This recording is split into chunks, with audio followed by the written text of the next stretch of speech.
Sinimulan na muli ng Criminal Investigation and Detection Group o CIDG ang investigasyon sa murder case ni retired General at dating PCSO Board Secretary Wesley Barayuga. Kasunod na rin ito ng utos ni PNP Chief General Romel Marbil matapos ang naging revelasyon sa Quadcom hearing ng isang aktibong pulis sa kung sino ang nasa likod ng pagpatay sa dating PCSO official.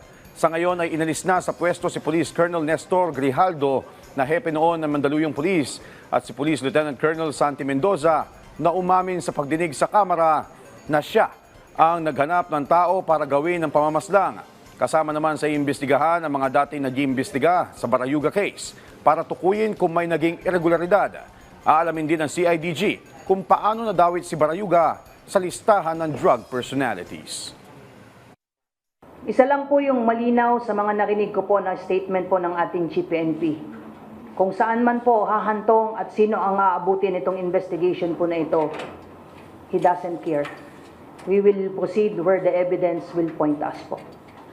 Kung meron pa pong mas mataas pa, sa akin na Garma and Leonardo, sabi ng ating Chief PNP, wala tayong sasantuhin sa investigation na ito.